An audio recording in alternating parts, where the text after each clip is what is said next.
दोस्तों, आप सभी का मेरे YouTube चैनल पर स्वागत है। दोस्तों, मैं हेड कांस्टेबल रूप सिंह नरूका।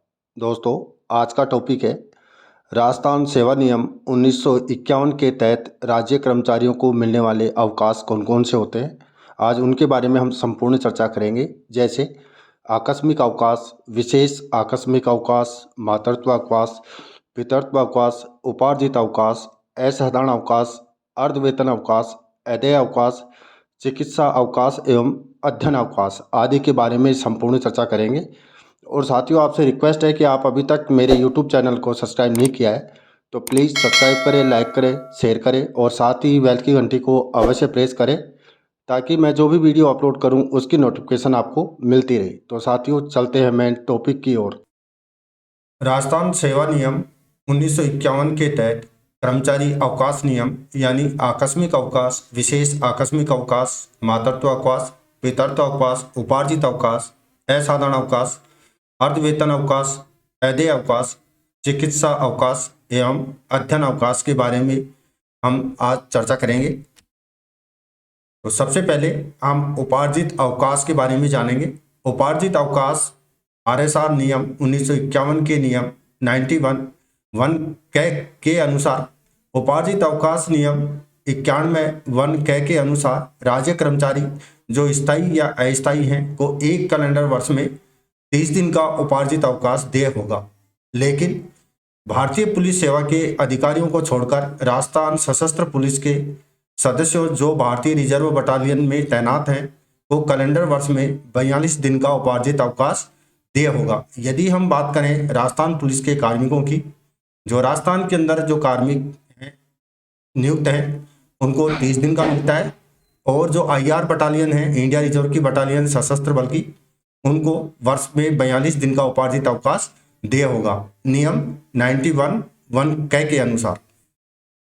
सेकंड है नियम 91(1) के अनुसार। इस नियम के तहत कर्मचारी अपने लेखों में 1 जनवरी 1998 से अधिकतम 300 दिन का उपार्जित अवकाश जमा रख सकता है। इससे पूर्व जनवरी 1992 से 240 दिन व उससे भी पहले 180 दिन का उपार्जित अवकाश जमा रखा जा सकता था, लेकिन अब वर्तमान में 300 दिन का उसमें अपने अवकाश खाते में जमा रख सकता है।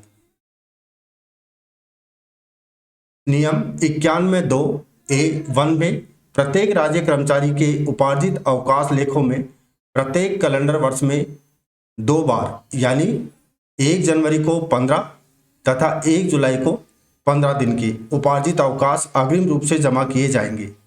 यानी 2 वर्ष में 15-15 के हिसाब से 2 बार ये जमा होती हैं, तो कुल मिला के 30 हो गई। और यही सशस्त्र पुलिस के कार्मिक जो रिजर्व बटालियन में तैनात हैं उनके 15 दिन की बजाय 21 दिन यानी 21 दिन की PL उनके 1 जनवरी को ऐड हो जाती है और 1 जुलाई को फिर 21 दिन हो जाती है। इस प्रकार से 42 दिन की अवकाश उनके खाते में ऐड कर दिया जाता है। नोट: दिनांक 1 जनवरी 2013 से यह प्रावधान किया गया है कि यदि किसी राज्य कर्मचारी का उपार्जित अवकाश 31 दिसंबर व 30 जून को 300 दिवस या कम लेकिन 285 से अधिक जमा है, वहां 1 जनवरी व 1 जुलाई को 15 अग्रिम उपार्जित अवकाश लेखों का पृथक से संधारण किया जाएगा। यानी ये 15 दिन और उसके ऐड हो सकते हैं, लेकिन इनका उपभोग 6 महीने के अंदर अंदर करना होगा। नियम 91(2)(b) के अंदर यदि कोई कर्मचारी किसी कैलेंडर वर्ष की एक छमाही में असाधारण अवकाश पर रहता है तो उसके उपार्जित अवकाश खाते में प्रत्येक 10 दिन के असाधारण अवकाश पर 1 दिन का उपार्जित अवकाश जमा कर दिया जाएगा, जिसकी सीमा 15 दिन से अधिक नहीं होगी, तथा सशस्त्र पुलिस कार्मिकों को जो रिजर्व बटालियन में तैनात है के मामलों में 21 दिन से अधिक नहीं होगी। अन्य किसी भी प्रकार के अवकाश के उपभोग पर उपार्जित अवकाश कम नहीं किए जाएंगे। नियम 91(3) में है, सेवा नियम 59 के प्रावधानों को ध्यान में रखते हुए एक राज्य कर्मचारी को एक समय में अधिकतम एक बार में 120 दिन का उपार्जित अवकाश स्वीकृत किया जा सकेगा, यदि उसे ऐसा अवकाश किसी मान्यता प्राप्त सैनिटोरियम या अस्पताल में टीबी, कैंसर, कोढ़ अथवा मानसिक रोग के निदान या चिकित्सा के लिए आवश्यक हो तो एक समय में 300 दिन का उपार्जित अवकाश देय होने पर स्वीकृत किया जा सकता है। ये नियम है 91(3). नियम 91(4) कै में है, यदि कोई राज्य कर्मचारी किसी कैलेंडर वर्ष के किसी छमाही में राज्य सेवा में नियुक्त होता है तो उसको प्रत्येक पूर्ण माह की सेवा पर 2.5 यानी 2.5 दिन का उपार्जित अवकाश देय होगा। यही आदेश सशस्त्र पुलिस कार्मिकों जो रिजर्व बटालियन में तैनात है के मामलों में यह 3.5 दिन का देय होगा।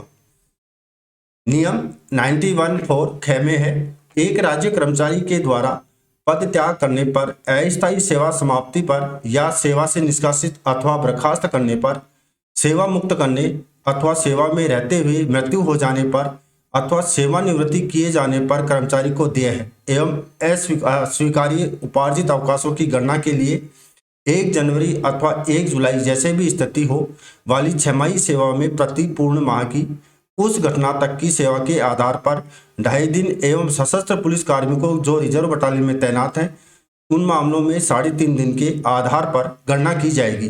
गणना करते समय उस माह के अंतिम दिन तक गणना की जाएगी जिसमें कर्मचारी उपरोक्त में किसी घटना के कारण सेवा से संबंध विच्छेद करता है। नियम 93(c) पे है, इस नियम के तहत यदि किसी कार्मिक की अचानक मृत्यु हो जाती है तो उसके खाते में जितनी उपार्जित अवकाश हक शेष है उनका नगद वेतन मिल जाएगा। ये नियम 93(c) के अंदर प्रावधान है। अब बात करते हैं पदभार ग्रहण काल में अवकाशों की गणना निम्नानुसार होगी, यानी किलोमीटर या कम है उसमें स्वीकार्य कार्य ग्रहण है 10 दिन का। जब सड़क द्वारा 300 किलोमीटर निरंतर यात्रा की जाए तो भी 10 दिन का है। 2 नंबर पे है 1000 किलोमीटर से अधिक 12 दिन का और 2000 किलोमीटर से अधिक 15 दिन का ये पदभार ग्रहण अवकाश दिया जाता है, जिसका उपभोग नहीं करने पर उसके अवकाश खाते में जमा किया जा सकता है। अब बात करते हैं अर्धवेतन अवकाश एवं रूपांतरित अवकाश यानी HPL और कम्यूटेड लीव। अर्धवेतन अवकाश एवं रूपांतरित अवकाशों को देयता नियम 93(1)(a) के अनुसार राज्य कर्मचारी प्रत्येक 1 वर्ष की सेवा पर 20 दिन का अर्धवेतन अवकाश पाने का हकदार होगा। एक कर्मचारी अपने सेवा काल में अधिकतम 480 HPL यानी हाफ पे लीव को रूपांतरित अवकाश में परिवर्तित करा सकता है। नियम 93(1)(b) के अनुसार उपरोक्त अर्धवेतन अवकाश चिकित्सा प्रमाण पत्र तथा निजी कारणों के आधार पर स्वीकृत किया जा सकता है। यानी अर्धवेतन अवकाश है वो राज्य कर्मचारी को वर्ष के दौरान 20 दिन का देय होता है। नियम 93(2)(1) के अंतर्गत स्थायी सेवा का राज्य कर्मचारी को देय अर्धवेतन अवकाशों की आधी संख्या तक रूपांतरित अवकाश यानी कम्यूटेड लीव स्वीकृत किया जा सकता है, जो कि उसकी स्वयं की बीमारी के आधार पर देय होगा। इस नियमित उसे किसी प्राधिकृत चिकित्सा से चिकित्सा प्रमाण पत्र प्राप्त कर प्रस्तुत करना होगा। अब बात करते हैं रूपांतरित अवकाश यानी कम्यूटेड लीव। निम्नलिखित शर्तों के अनुसार स्वीकृति होगी। ए, जब रूपांतरित अवकाश स्वीकृत किया जाए तो उसके एवज में दुगनी संख्या में अर्धवेतन अवकाश लेखों में कम कर दिया जावे। बी है, अवकाश मंजूर करने वाला सक्षम प्राधिकारी संतुष्ट हो कि अवकाश की समाप्ति पर राज्य कर्मचारी की सेवा में लौटने की पूर्ण संभावनाएं हैं। अदेय अवकाश, जिसको हम इंग्लिश में लीव नॉट ड्यू के नाम से जानते हैं, ये नियम 93(3) के अनुसार देय है। नियम 93(3) के अनुसार सरकारी कर्मचारी को सेवानिवृत्ति से पूर्व के अवकाशों के मामलों को छोड़कर स्थायी सेवा के राज्य कर्मचारी को निम्नलिखित शर्तों पर अदेय अवकाश लीव नॉट ड्यू स्वीकृत किया जा सकता है। 1 नंबर है, अवकाश स्वीकृति करने वाला प्राधिकारी यदि संतुष्ट हो जाए कि ऐसा कर्मचारी अदेय अवकाश की समाप्ति पर वापसी हाजिर हो जाएगा, रूपांतरित अवकाश स्वीकृत किया जाए तो उसके एवज में दुगनी संख्या में अर्धवेतन अवकाश लेखों में कम कर दिया जाए। वह है यदि अदेय अवकाश उतने अर्धवेतन अवकाश तक ही सीमित होंगे जो वह ऐसे अवकाशों के बाद उतनी संख्या में अर्जित कर सकेंगे। सी, संपूर्ण सेवा काल में अदेय अवकाश 360 दिन से ज्यादा नहीं दिए जाएंगे, जिनमें से एक समय में 90 दिन से अधिक नहीं होगा। 1180 दिन का अदेय अवकाश चिकित्सा प्रमाण पत्र के आधार पर व शेष अन्य आधार पर स्वीकृत किए जा सकते हैं। चिकित्सा प्रमाण पत्र के आधार पर अदेय अवकाश प्राप्त करने के लिए प्राधिकृत चिकित्सक से चिकित्सा प्रमाण पत्र प्राप्त कर प्रस्तुत करना होगा। बी है अदेय अवकाश स्वीकृत किए जाने पर वह कर्मचारी के अर्धवेतन अवकाशों के खाते में नामे लिखे जाएंगे तथा उनका समायोजन ऐसे कर्मचारी द्वारा भविष्य में अर्जित किए जाने वाले अर्धवेतन अवकाशों से किया जाएगा। नियम 93(4) के अनुसार भर्ती एवं अन्य सेवा शर्तों के अनुसार नियुक्त अस्थायी कर्मचारी सरकारी कर्मचारी को रूपांतरित अवकाश एवं अदेय अवकाश 3 वर्ष की सेवा पूर्ण करने पर देय होंगे। अब बात करते हैं पितृत्व अवकाश। ये नियम 103(a) के अनुसार देय है। दिनांक 6 दिसंबर 2004 द्वारा राजस्थान सेवा नियमों में नियम 103(a) जोड़ा गया है, जिसके अनुसार सक्षम प्राधिकारी एक पुरुष राज्य कर्मचारी को 2 से कम जीवित संतान होने पर अपनी संपूर्ण सेवा अवधि में उसकी पत्नी की गर्भावस्था या प्रसव के दौरान एवं बाद में देखभाल करने हेतु अर्थात प्रसव से 15 दिन पूर्व एवं प्रसव के 3 माह के भीतर 15 दिन का पितृत्व अवकाश स्वीकृत करेगा, जो उसकी संपूर्ण सेवा अवधि में 2 बार स्वीकृत किया जा सकेगा। इस अवकाश का निर्धारित अवधि में उपयोग न करने पर लैप्स हो जाएगा। इस अवकाश को अवकाश लेखों में शामिल नहीं किया जाएगा, लेकिन सेवा पुस्तिका में इसका इंद्राज पृथक से किया जाएगा। प्रसूति अवकाश की भांति यह अवकाश किसी अन्य प्रकार के अवकाशों के साथ भी लिया जा सकता है।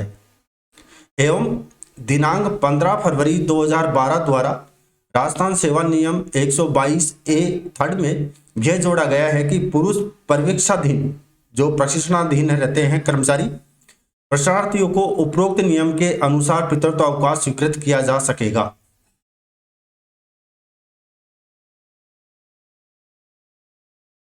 अब बात करेंगे चाइल्ड केयर लीव। राजस्थान सेवा नियम 1951 नियम 103(c) के अनुसार चाइल्ड केयर लीव देय है। एक महिला कर्मचारी अपने पूरे सेवा काल में 2 बच्चों की देखभाल के लिए कुल 730 दिन की चाइल्ड केयर लीव ले सकेंगी। इसमें एक बार में न्यूनतम 15 दिन व अधिकतम 180 दिन का अवकाश लिया जा सकेगा। यह अवकाश उपार्जित अवकाश की भांति गिना जाएगा व उसी प्रकार स्वीकृत किया जाएगा। इस अवकाश के बीच में सार्वजनिक अवकाश रविवार या शनिवार आने पर अवकाश के दिनों में गिने जाएंगे, लेकिन अन्य अवकाशों में इसका समायोजन नहीं किया जाएगा। चाइल्ड केयर लीव का ब्यौरा सर्विस बुक में भी दिया जाएगा। यह अवकाश महिला अपने बच्चे की उम्र 18 वर्ष की हो जाने से पूर्व तक मान्य होगा। पितृत्व अवकाश नियम 103(a) दिनांक 6 दिसंबर 2004 द्वारा राजस्थान सेवा नियमों के नियम 103(a) जोड़ा गया है, जिसके अनुसार सक्षम प्राधिकारी एक पुरुष राज्य कर्मचारी को 2 से कम जीवित संतान होने पर अपनी संपूर्ण सेवा अवधि में उसकी पत्नी की गर्भावस्था या प्रसव के दौरान एवं बाद में देखभाल करने हेतु अर्थात प्रसव से 15 दिन पूर्व या प्रसव के 3 माह भीतर 15 दिन का पितृत्व अवकाश स्वीकृत करेगा, जो उसकी संपूर्ण सेवा अवधि में 2 बार स्वीकृत किया जाएगा। इस अवकाश का निर्धारित अवधि में उपयोग न करने पर लैप्स हो जाएगा। इस अवकाश को अवकाश लेखों में शामिल नहीं किया जाएगा, लेकिन सेवा पुस्तिका में इसका इंद्राज किया जाएगा। प्रसूति अवकाश की भांति यह अवकाश किसी अन्य प्रकार के अवकाश के साथ भी लिया जा सकता है। यह अवकाश सरकारी कर्मचारी की पत्नी के गर्भपात सहित मिसकैरेज के मामले में भी स्वीकृत नहीं होगा।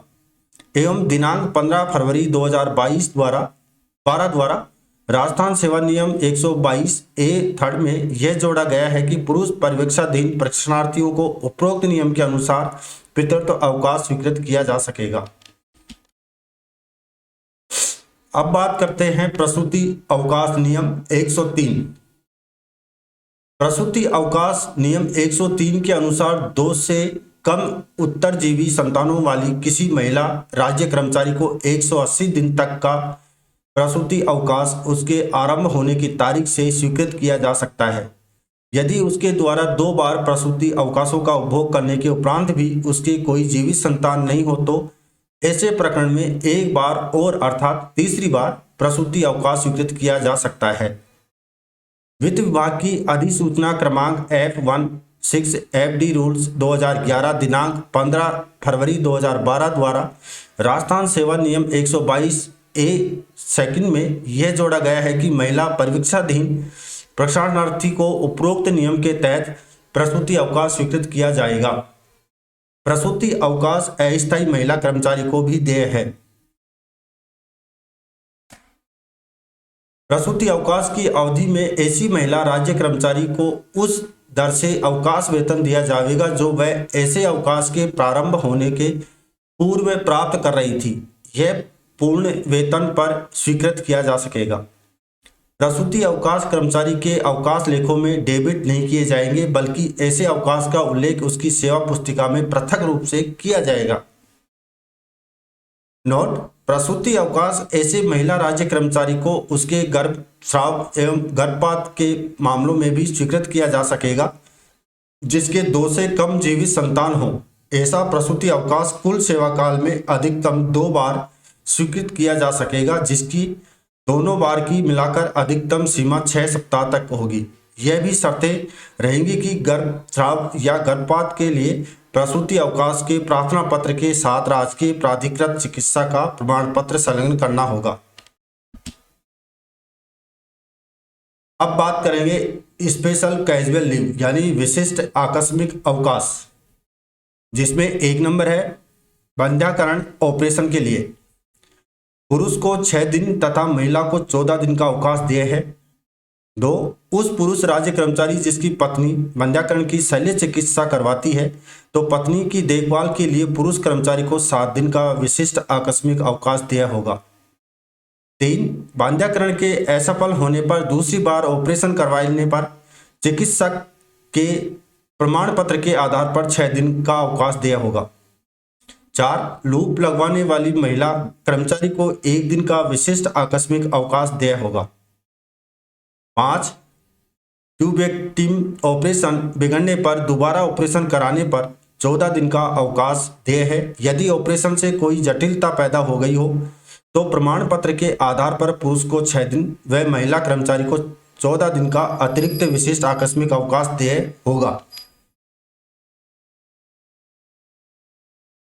निरोधावकाश: एक राज्य कर्मचारी को परिवार या घर में किसी छूत का रोग लग जाने के फलस्वरूप कार्यालय में नहीं आने के आदेश द्वारा अपेक्षित कार्य से अनुपस्थित रहने के लिए 21 दिन का विशेष परिस्थिति में 30 दिन का निरोधावकाश देय है। 2. राज्य कर्मचारी के परिवारजनों को स्वाइन फ्लू हो जाने पर 7 दिवस का निरोधावकाश स्वीकृत किया जा सकेगा। 3 नंबर है 21 दिन का विशेष आकस्मिक अवकाश देय होगा। 4. नोट: किंतु यह अवकाश आकस्मिक अवकाश या नियमित अवकाश के साथ नहीं लिया जा सकता। आकस्मिक अवकाश यानी कैजुअल लीव। आकस्मिक अवकाश राजस्थान पुलिस के सिपाही, हेड कांस्टेबल, सहायक उप निरीक्षक तथा उप निरीक्षक को वर्ष में 25 दिन का आकस्मिक अवकाश देय होगा एवं इससे ऊपर वाले अधिकारियों को वर्ष में 15 दिन का आकस्मिक अवकाश देय होगा और मंत्रालय या चतुर्थ श्रेणी कर्मचारियों को वर्ष में 15 दिन का आकस्मिक अवकाश देय होगा। एक बार में राज्य कर्मचारी अधिकतम 10 दिन का आकस्मिक अवकाश ही स्वीकृत किया जा सकता है। राज्य कर्मचारी को आधा दिन का आकस्मिक अवकाश भी देय है।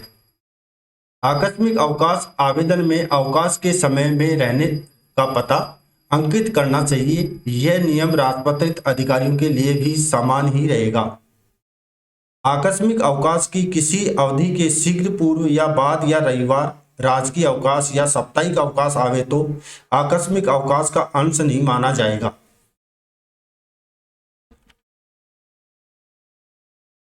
अब बात करेंगे डीडीओ द्वारा अपने स्तर पर कौन कौन से अवकाश एवं कितने अवधि तक के स्वीकृत किए जा सकते हैं। एक नंबर है उपार्जित अवकाश। सेवा नियम 91(3) के अनुसार डीडीओ एक समय में कर्मचारी को 120 दिनों तक का यह अवकाश स्वीकृत कर सकते हैं। दो, समर्पित अवकाश। नियम 91(a) के अनुसार एक वित्तीय वर्ष में 15 दिन का समर्पित अवकाश नगद भुगतान के लिए किसी भी कार्मिक को डीडीओ द्वारा स्वीकृत किया जा सकता है, यानी पीएल का नकदीकरण। 3, सेवानिवृत्ति पर विशेष जमा अवकाश का नगद भुगतान। नियम 91(b) के अनुसार सेवानिवृत्ति पर अनुपयोजित उपार्जित अवकाश के एवज में अधिकतम 300 दिन पीएल का नगद भुगतान हेतु डीडीओ द्वारा स्वीकृत किया जाता है। 4, अर्ध वेतन अवकाश यानी एचपीएल। नियम 93(a) के अनुसार निजी किसी कारण से या चिकित्सा कारण से 120 दिन तक का अर्ध वेतन अवकाश डीडीओ द्वारा स्वीकृत किया जा सकता है। इसमें अर्ध वेतन का नियमानुसार भुगतान किया जाता है। 5, रूपांतरित अवकाश। नियम 93(b) के अनुसार स्थायी सेवा के कार्मिक के चिकित्सा प्रमाण पत्र के आधार पर अर्ध वेतन अवकाश को रूपांतरित अवकाश में परिवर्तित कर 120 दिन तक का यह अवकाश डीडीओ द्वारा स्वीकृत किया जा सकता है। 2, किसी कार्मिक के रूपांतरित अवकाश स्वीकृत कराने पर उसकी दुगनी संख्या में अवकाश के दिनों को एचपीएल लेखों में से घटाया दिया जाएगा एवं कार्मिक को फुल पे के हिसाब से वेतन का भुगतान प्राप्त होता है। 3, नियुक्ति तिथि के 3 वर्ष बाद यह अवकाश स्वीकृत किया जाता है, जिसका नियम है 93(4). 6 नंबर अदेय अवकाश, लीव नॉट ड्यू। स्थायी कार्मिक को निम्न शर्तों पर अदेय अवकाश एक बार में 90 दिनों तक ही डीडीओ द्वारा स्वीकृत किया जा सकता है। इसके साथ ही यदि एचपीएल पहले की जमा हो तो 120 दिन तक डीडीओ सैंक्शन कर सकते हैं। संपूर्ण सेवा काल में अधिकतम 360 दिनों तक स्वीकृत किया जा सकता है, जिसमें से 180 दिन का अदेय अवकाश चिकित्सा प्रमाण पत्र के आधार पर एवं शेष 180 दिन अन्य आधार पर स्वीकृत किया जा सकता है, जो निदेशालय से स्वीकृत किया जाएगा। सक्षम अधिकारी के संतुष्ट होने पर कि कर्मचारी अदेय अवकाश के बाद सेवा पर वापसी उपस्थिति दे देगा। अदेय अवकाश की संख्या उस अनुपातिक संख्या से अधिक नहीं होगी जो कर्मचारी अवकाश से वापस आकर उतनी संख्या में एचपीएल अर्जित कर सके। अदेय अवकाश स्वीकृत किए जाने पर वह कर्मचारी के एचपीएल खाते में माइनस में लिखा जाएगा, जिसका समायोजन भविष्य में अर्जित एचपीएल से होता रहेगा। इस अवकाश में कार्मिक को अर्ध वेतन की दर से वेतन का भुगतान किया जाता है। पॉइंट नंबर 7, असाधारण अवकाश, एक्स्ट्रा ऑर्डिनरी लीव। स्थायी कार्मिक के चिकित्सा या कोई पाठ्यक्रम पूरा करने के लिए एक समय में 3 महीने से 18 माह तक असाधारण अवकाश स्वीकृत किया जा सकता है। जिसने एक साथ 3 महीने से अधिक का असाधारण अवकाश वित्त विभाग के पूर्व सहमति से उक्त शिथिलता के बाद ही स्वीकृत किया जा सकता है। डीडीओ स्तर पर 120 दिन तक का यह अवकाश स्वीकृत किया जा सकता है। चतुर्थ श्रेणी कर्मचारियों के असाधारण अवकाश की स्वीकृति के लिए डीडीओ 120 दिन से अधिक अवधि के सैंक्शन भी कर सकते हैं। प्रोविजनल में 30 दिन तक का असाधारण अवकाश नियुक्ति अधिकारी एवं उससे अधिक अवधि का प्रशासनिक विभाग द्वारा स्वीकृत किया जा सकता है। मातृत्व अवकाश। सेवा नियम 103 के अनुसार स्थायी कार्मिक एवं प्रोविजनल कार्मिक को चिकित्सा के प्रमाण पत्र के आधार पर 180 दिन का मातृत्व अवकाश डीडीओ द्वारा स्वीकृत किया जाता है। 9, पितृत्व अवकाश। सेवा नियम 103(a) के अनुसार स्थायी कार्मिक एवं प्रोविजनल कार्मिक को पत्नी की प्रसूति से 15 दिन पूर्व से प्रसूति के 3 माह की अवधि में पुरुष कार्मिक को 15 दिन का पितृत्व अवकाश पत्नी की देखभाल हेतु डीडीओ द्वारा स्वीकृत किया जाता है, जो बच्चों के जन्म प्रमाण पत्र के आधार पर स्वीकृत होता है। 10, चाइल्ड केयर लीव (CCL). वित्त विभाग के आदेश दिनांक 22/5/2018 एवं 10/9/2018 के अनुसार महिला कार्मिक को चाइल्ड केयर लीव की सुविधा प्रदान की गई है। उक्त 120 दिनों तक की चाइल्ड केयर लीव डीडीओ द्वारा स्वीकृत की जा सकती है।